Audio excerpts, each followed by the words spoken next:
Hello દોસ્તો, સ્વાગત છે તમારું। આજના વિડીયોમાં આપણે વાત કરીશું કે જો તમે ચૂંટણી કાર્ડને આધાર કાર્ડ સાથે લિંક કરવા માંગતા હોય ઘરે બેઠા ઓનલાઈન મોબાઈલથી, તો તમે કેવી રીતે કરી શકો છો તે વિશેની સ્ટેપ બાય સ્ટેપ માહિતી તમને આ વિડીયો અંદર હું આપવાનો છું। જો તમે ચેનલ પર નવા છો તો ચેનલને સબસ્ક્રાઇબ કરી લેજો। ચલો વિડીયોની શરૂઆત કરીએ અને આપણે જાણીએ કે ચૂંટણી કાર્ડને તમે આધાર કાર્ડ સાથે ઓનલાઈન કેવી રીતે લિંક કરી શકો છો। તો દોસ્તો, સૌપ્રથમ તમારે અહીંયા ચૂંટણી કાર્ડને આધાર કાર્ડ સાથે લિંક કરવા માટે એક એપ્લિકેશન તમારા મોબાઈલની અંદર ડાઉનલોડ કરવાની રહેશે। એ એપ્લિકેશન તમને પ્લે સ્ટોર પર મળી જશે। તો જેવું તમે અહીંયા પ્લે સ્ટોરની અંદર જશો, તમારે સર્ચ કરવાનું છે વોટર હેલ્પલાઇન। તમે જોઈ શકો છો, જેવું તમે સર્ચ કરશો નીચે તમને આ અહીંયા વોટર હેલ્પલાઇન નામની એક એપ્લિકેશન અહીંયા જોવા મળી જશે, જેને તમારે તમારા મોબાઈલમાં ઇન્સ્ટોલ કરી લેવાની છે। ઇન્સ્ટોલ કરીને જેવું તમે અહીંયા એપ્લિકેશનને ઓપન કરશો, આ પ્રકારનું પેજ તમને કંઈક જોવા મળશે। હવે ચૂંટણી કાર્ડ સાથે આધાર કાર્ડ લિંક કરવા માટે તમારે એક ઓપ્શન અહીંયા તમને જોવા મળે છે, તે ઓપ્શન પર તમારે ક્લિક કરવાનું છે, વોટર રજિસ્ટ્રેશન। વોટર રજિસ્ટ્રેશનના ઓપ્શન પર જેવું તમે ક્લિક કરશો એટલે અહીંયા તમે જો અહીંયા ભાષા બદલવા માંગતા હોય, ગુજરાતીમાં કરવા માંગતા હોય તો તમે કરી શકો છો। એ માટે તમારે અહીંયા જવાનું છે ચેન્જ લેંગ્વેજના ઓપ્શન પર। જેવું તમે ચેન્જ લેંગ્વેજના ઓપ્શન પર જશો, તમને અહીંયા દરેક ભાષા જોવા મળી જશે। જે તમે ભાષા ચેન્જ કરવા માંગતા હોય સેટ કરી શકો છો। તો આપણે અહીંયા ગુજરાતી ભાષા પસંદ કરી લઈશું। જેવું તમે અહીંયા ગુજરાતી ભાષા પસંદ કરશો એટલે અહીંયા બધું જ અહીંયા ગુજરાતીમાં તમને અહીંયા જોવા મળી જશે। તો આપણે હવે ચૂંટણી કાર્ડને આધાર કાર્ડ સાથે લિંક કરવા માટે નીચે જવાનું છે। નીચે તમને એક ઓપ્શન અહીંયા જોવા મળશે, તમે જોઈ શકો છો આધાર નંબર સબમિશન ફોર્મ 6B, એ ઓપ્શન પર તમારે ક્લિક કરવાનું છે। જેવું તમે ક્લિક કરશો એટલે આ પ્રકારનું અહીંયા પેજ તમને જોવા મળશે। જો તમે એપ્લિકેશન પર પહેલી વાર આવો છો તો તમારે અહીંયા રજિસ્ટ્રેશન કરવું પડશે, એટલે તમારે અહીંયા મોબાઈલ નંબર અને તમારો એ જે પાસવર્ડ હોય છે એ જનરેટ કરવો પડતો હોય છે। ત્યારબાદ જ તમે અહીંયા એપ્લિકેશનની અંદર લોગિન કરી શકો છો। તો અહીંયા જો પહેલી વાર આવ્યા છો તો તમારે ન્યૂ યુઝરના ઓપ્શન પર તમારે ક્લિક કરવાનું છે। જેવું તમે ન્યૂ યુઝર પર ક્લિક કરશો તમારી પાસે તમારો મોબાઈલ નંબર અહીંયા માગવામાં આવશે, અને જે પણ મોબાઈલ નંબર તમારી જોડે છે અને જે એક્ટિવ છે મોબાઈલ નંબર એ તમે એન્ટર કરશો તો સારું, કેમ કે તેની ઉપર એક ઓટીપી આવશે। એટલા માટે જે પણ મોબાઈલ નંબર એક્ટિવ હોય અને એ નંબર તમારી પાસે હોય એ જ મોબાઈલ નંબર તમારે અહીંયા એન્ટર કરવાનો છે। મોબાઈલ નંબર એન્ટર કરીને તમારે સેન્ડ ઓટીપી પર ક્લિક કરવાનું છે, એટલે એક ઓટીપી તે મોબાઈલ નંબર પર આવી જશે। આ પ્રકારનો એક ઓટીપી તમારા મોબાઈલ પર આવશે। તમે જોઈ શકો છો ઇલેક્શન કમિશન ઓફ ઇન્ડિયા તરફથી એક ઓટીપી તમને અહીંયા જોવા મળે છે। તો તમને આ પ્રકારનું એક ફોર્મ અહીંયા ઓપન થશે, જેની અંદર તમારો જે મોબાઈલ નંબર તમે એન્ટર કર્યો એ તમને જોવા મળશે। અહીંયા તમારું જે ફર્સ્ટ નામ છે તમારે અહીંયા લખવાનું છે, લાસ્ટ નેમ લખવાનું છે, અને અહીંયા તમારે એક સિક્યોર પાસવર્ડ તમારે જનરેટ કરવાનો છે, અને અહીંયા જે ઓટીપી આવ્યો હતો તમારા મોબાઈલ પર એ ઓટીપી તમારે અહીંયા એન્ટર કરવાનો છે। સબમિટના ઓપ્શન પર તમારે ક્લિક કરી દેવાનું છે, એટલે તમારું અહીંયા રજિસ્ટ્રેશન આ એપ્લિકેશન ઉપર થઈ જશે। રજિસ્ટ્રેશન કરતી વખતે જે તમે અહીંયા પાસવર્ડ જનરેટ કરો છો એ તમારે યાદ રાખવાનું છે, કેમ કે જ્યારે આપણે લોગિન કરીશું એપ્લિકેશનની અંદર તો તે એ પાસવર્ડ અને મોબાઈલ નંબર જે તમે અહીંયા એન્ટર કર્યો હતો એ મોબાઈલ નંબર તમારે અહીંયા યુઝ કરવાનો છે। હવે રજિસ્ટ્રેશન કરી લીધા પછી, પાસવર્ડ જનરેટ કરી લીધા પછી ફરીથી તમારે એપ્લિકેશનના હોમ પેજ પર જવાનું છે, અને વોટર રજિસ્ટ્રેશનનો જે ઓપ્શન છે તેની પર તમારે ક્લિક કરવાનું છે। જેવું તમે ક્લિક કરશો તમારે નીચે ફરી જવાનું છે, આધાર નંબર સબમિશનના ઓપ્શન પર તમારે ક્લિક કરવાનું છે। હવે આપણે અહીંયા રજિસ્ટ્રેશન કરી લીધું છે, એટલે જે મોબાઈલ નંબરનો આપણે યુઝ કર્યો હતો એ મોબાઈલ નંબર અને જે પાસવર્ડ આપણે જનરેટ કર્યો હતો એ બંને માહિતી અહીંયા આપી દેવાની છે, અને સેન્ડ ઓટીપી પર ક્લિક કરીને તમારે એપ્લિકેશનની અંદર લોગિન કરી લેવાનું છે। એપ્લિકેશનની અંદર લોગિન કરી લીધા પછી તમારે ફરીથી વોટર રજિસ્ટ્રેશનના ઓપ્શન પર ક્લિક કરવાનું છે। હવે રજિસ્ટ્રેશન કરી લીધું છે, ફરીથી તમારે લેંગ્વેજ સેટ કરી દેવાનું છે ગુજરાતી। તમારે ફરીથી અહીંયા નીચે જવાનું છે, ને આધાર નંબર સબમિશનનો ઓપ્શન જે તમને જોવા મળે છે ફોર્મ 6B, તેની પર તમારે ફરી ક્લિક કરવાનું છે। જેવું તમે ક્લિક કરશો એટલે આ પ્રકારનું પેજ તમને અહીંયા જોવા મળશે। તમારું નામ પણ અહીંયા તમને જોવા મળશે, કેમ કે અહીંયા એપ્લિકેશનની અંદર તમે રજિસ્ટ્રેશન કરી લીધું છે તમારા નામથી, એટલે તમારે નીચે જવાનું છે અહીંયા પેજની અંદર, અને ચાલો શરૂ કરીએ ઓપ્શન તમને જોવા મળશે, એ ઓપ્શન પર તમારે ક્લિક કરવાનું છે।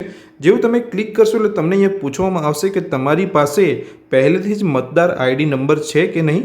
તો હા, આપણી પાસે જે મતદાર આઈડી એટલે કે જે ચૂંટણી કાર્ડ છે એ આપણી પાસે છે, અને તેની ઉપર જે મતદાર આઈડી હોય છે એ ચૂંટણી કાર્ડની ઉપર રહેલો હોય છે, એટલે આપણી પાસે તે માહિતી રહેલી છે, એટલે આપણે હા પર ટીક કરવા દેવાનું છે। તમારે અહીંયા ના પર ટીક કરવાનું નથી, તમારે હા પર જ ટીક કરવા દેવાનું છે, અને નીચે તમારે ઓપ્શન તમને જોવા મળશે આગળ, એ ઓપ્શન પર તમારે ક્લિક કરવાનું છે।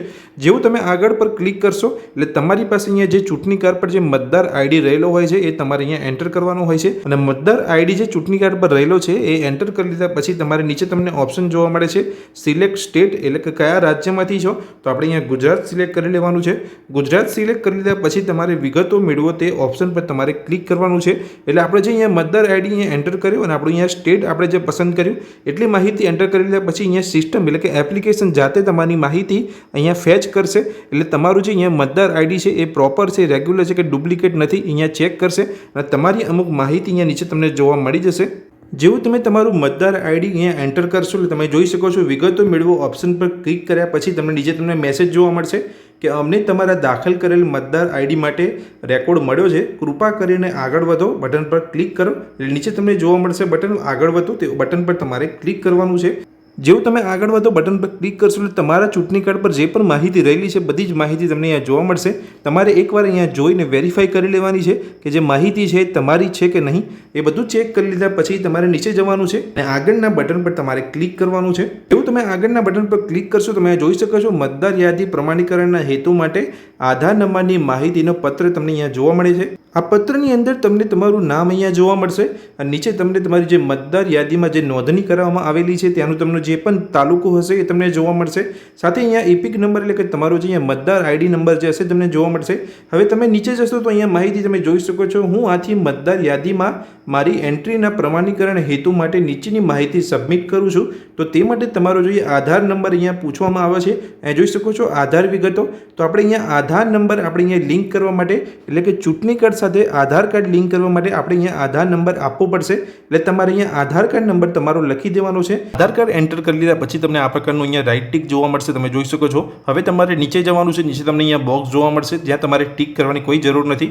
તમારે નીચે જવાનું છે. તમારી પાસે અહીંયા મોબાઈલ નંબર પૂછવામાં આવશે. જે તમારો મોબાઈલ નંબર એક્ટિવ છે તમારે એન્ટર કરી દેવાનું છે અને મોબાઈલ નંબર એન્ટર કરી લીધા પછી તમારે ચકાસો બટન પર તમારે ક્લિક કરવાનું છે. તમે ચકાસો બટન પર ક્લિક કરશો એટલે એક ઓટીપી આવશે. જે મોબાઈલ નંબર તમે એન્ટર કર્યો છે તેની ઉપર એ ઓટીપી તમે અહીંયા જોઈ શકો છો. એ ઓટીપી તમારે અહીંયા એન્ટર કરવાનું છે અને વેરીફાઈ બટન પર તમારે ક્લિક કરી દેવાનું છે. જો તમે ઓટીપી એન્ટર કરીને વેરીફાઈ કરશો તમે જોઈ શકો છો મોબાઈલ નંબરની આગળ પણ અહીંયા રાઈટ ટિક તમને જોવા મળી ગયું છે. હવે તમે નીચે જશો તો તમારી પાસે ઈમેલ આઈડી પૂછવામાં આવશે.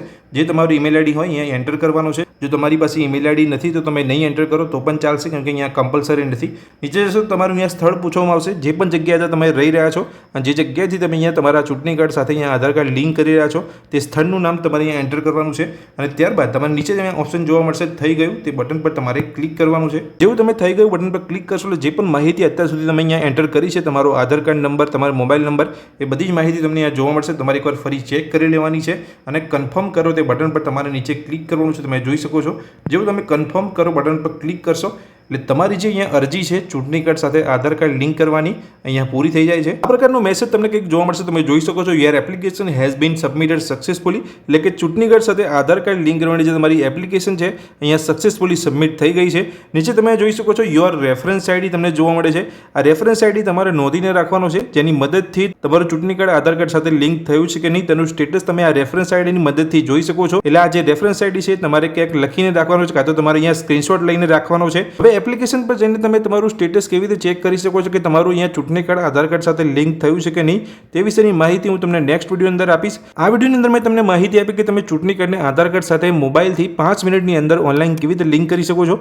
આ માહિતી જો તમને ગમી હોય તો વિડીયોને લાઇક કરજો. ચેનલ પર નવા છો તો ચેનલને સબસ્ક્રાઇબ કરી રાખજો. Thank you.